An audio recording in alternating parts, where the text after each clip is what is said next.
Hi everybody, it's me, Patsy, I'll tell you. And anyways, this is my beautiful Peeka sculpt. Isn't she gorgeous? She's absolutely beautiful. I love her. She's the Peeka by Bonnie Brown, and her artist is Rita F. Massey, or Massey. Massey or Massey. It's Massey. I'm not quite sure if it's a long A or short A, but yes, isn't she beautiful? She's absolutely gorgeous. Look at her. She's beautiful, and she's got the beautiful little belly button. I love her little heart-shaped belly button. Of course, that's what makes her a fairy. She's not really a human because humans don't have the kind of belly button, but her name is Failin.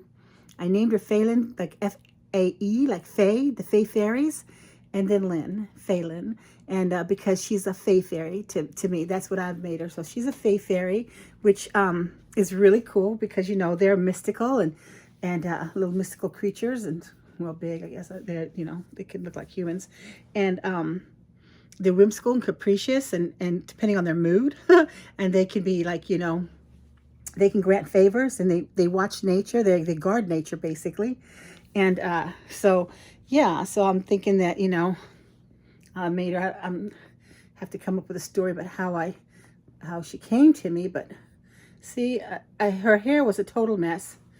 And I'm trying to fix it while I have her here with you. Guys, I've sprayed it down, but I don't comb it too often or brush it because first, I don't think it's glued in because she seems to lose a lot of it. And I've only combed it 3 times. And in the 3 times that I've actually combed it, she's lost quite a bit of hair. And it kind of makes me a little sad because makes me not want to do it. But you know, it's really a mess because her hair gets tangled, and I just leave it. But I want you to see how beautiful she is when her hair is done. And she's not losing that much this time, as much as like she has before. But yeah, she's a Fae fairy baby, and which, you know, they live in a hidden realm anyways, invisible realm that has enchanted forests and mystical lands and fairy rings and all that kind of stuff, and very hard to access and very hard to very hard to access. You can't see them, they're invisible, their realm. So how she came into our realm is a mystery, and how she came to me is a mystery, a little bit. Yeah. They make some great for storytelling. You know, the Fae fairies, they're great for storytelling, make books out and fantasy books and stuff because they're a bit dangerous and enchanting. They grant favors. But yeah, they're otherworldly, you know, so the mystical and all that. So I got that little knot right here, and I can't get it. Seem to want to try to get it out with the big comb before I put a little brush on it. So yeah, now that I got the knots out of her little hair, now I'm going to try to fix it. Ooh, oh, I hit a big one. I don't try to pull these knots when I do come up on one. I'm trying to see how much hair is in there. Here she is so far. Now let me get her little brush, her little baby brush, and give her a little brush. Make sure I get some of that shine off of her where she's wet. There we go. Let's get that down. Let's see, Mama fix you up pretty. Huh, my little girl? There we go. She's got all this pretty baby hair.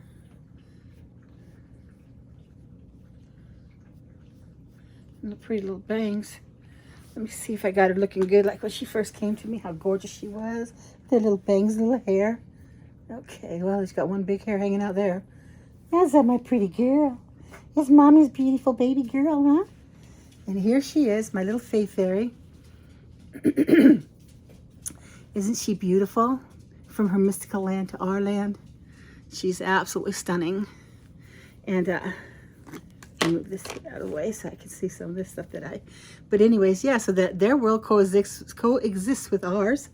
And of course, you know, it's all fantasy and stuff. You know, I read a lot, and I read a lot of fantasy, and therefore, you know, she's right up my alley because Yeah, isn't she beautiful? My little fayberry baby, my fayberry baby, my little fairy.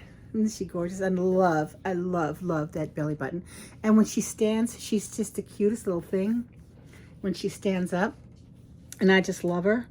And yeah, and look at her little toy that I couldn't resist getting her. This little toy, this little Peeka is bigger than her. It's her little lovey. And look how cute. Look, watch this. Peekaboo. There it is. Peekaboo. Just like my little Peeka baby girl, you know? So yeah, so there she is in all her little sweetness. And yeah, I like for her belly button to show. I know it's getting to be winter time and stuff. She needs like fall clothes and winter clothes, but I haven't dressed her in anything yet because I love to see her little belly button. And yeah, so I kind of isn't she beautiful? Look how gorgeous she is. Look at her. Look at you looking at everybody. And look how gorgeous she is. Her painting is just absolutely beautiful. And sometimes, like right now she doesn't, but sometimes she'll look like she's looking at you like, ooh, you know. But yeah, she's my beautiful little girl. And I changed my name to My Little Booger because of Nursery, Reborn Nursery, because you know, I was looking at my name and I was looking at and thinking about it, and I was thinking, you know, it reminded me when I was looking at the babies back in the day, and I was holding one of my other babies, and I was giving it love, and then it brought me back to before, younger, when I used to babysit. You know, I worked in daycare and stuff as I got older, but when I was in my teens and stuff, I used to babysit and stuff. And then I had a nephew, and he was so cute. And when he was born, and I called him My Little Booger, and it reminded me of him. I came back, kind of went back to, you know, my childhood a little bit, and it reminded me of him. And I always used to call him My Little Booger.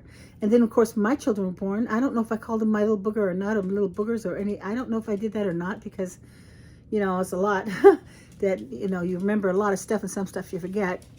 So I can't remember. I do remember my nephew because I was young then, and he wasn't mine, so I wasn't busy, you know, with all kind of things to remember. Because when it's your own, you try to remember everything, and then you forget stuff, and then you're like, oh, I wish I remembered all that stuff, you know. But yeah, but my nephew, yeah, I called him My Little Booger, and I thought, what a cute little name. I should just name my nursery that. And so then I did. So I changed the name of my nursery because it brought back sweet memories of my baby nephew, and so now I've got my babies. And so yeah, so that's what I did. And then, you know, a couple of things I guess I wanted to talk about too. And I introduced you to my sweet girl, my sweet little girl. I love you so much. And yeah, she's right up my alley with my fantasy books and stuff. When I look at her, I love to hold her and read one of those, especially one of the Fae ones. But yeah, so anyways, you can see my hair. I got it pulled back. I finally can pull it back a little bit where it's actually off my neck, and it's growing. I was actually, this is 1 year of growth, 1 whole year of growth, because I had cancer, and I lost all my hair because of chemotherapy, and I was completely bald, like slick.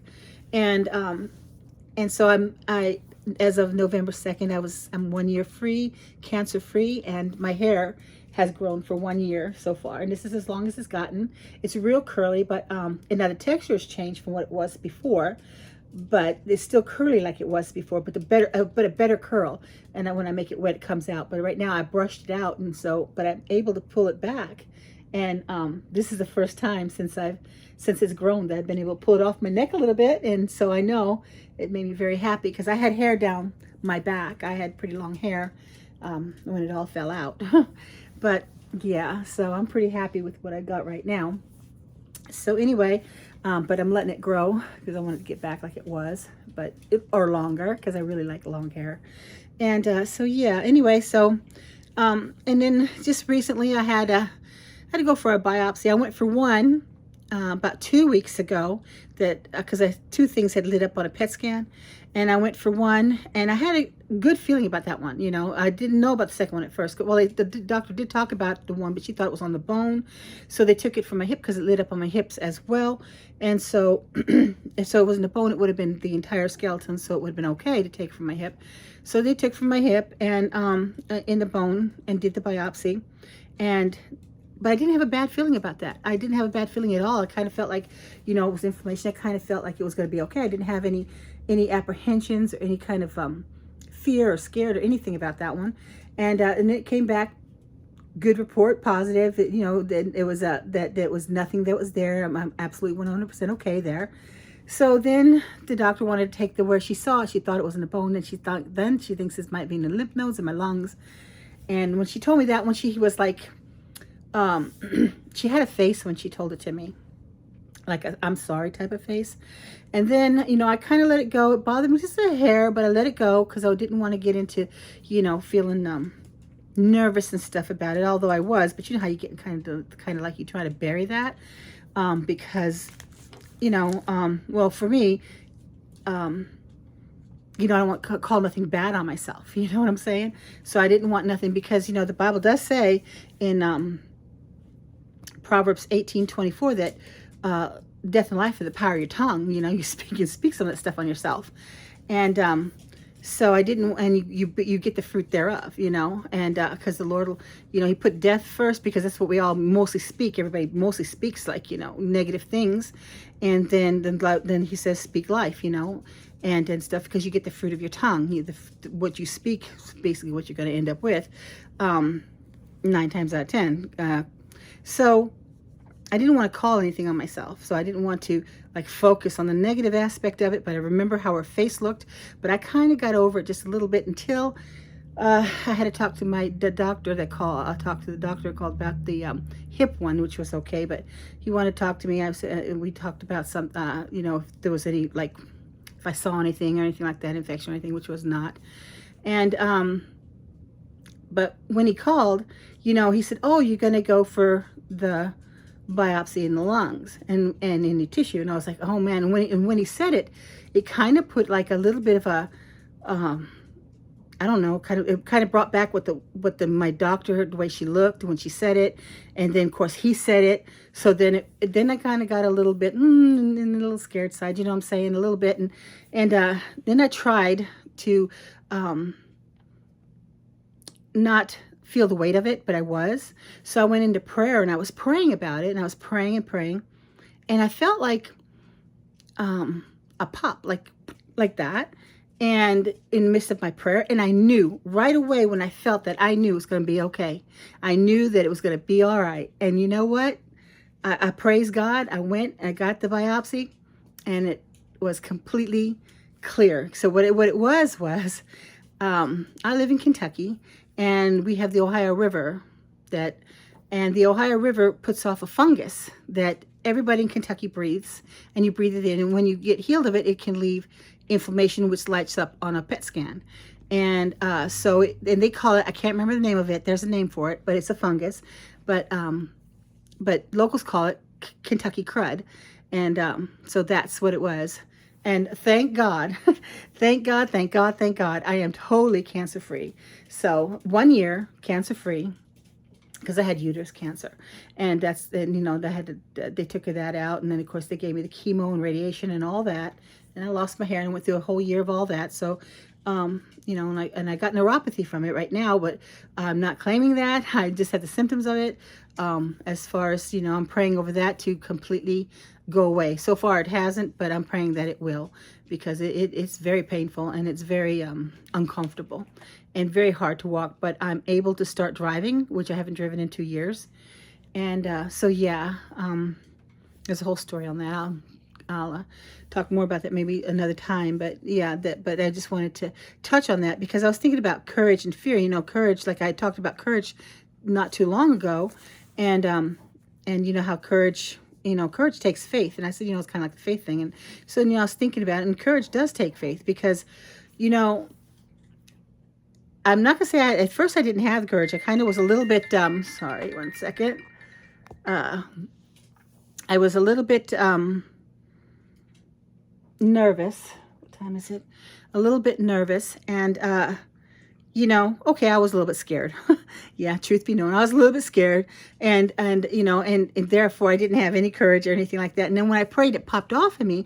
You know, I had faith welled up in me and courage. I knew I was going to be okay, and then I just had to have the courage not to listen and to think about the doctor's face and about what the other doctor was talking about, the way his tone of voice was, or anything like that. I just had to focus on that.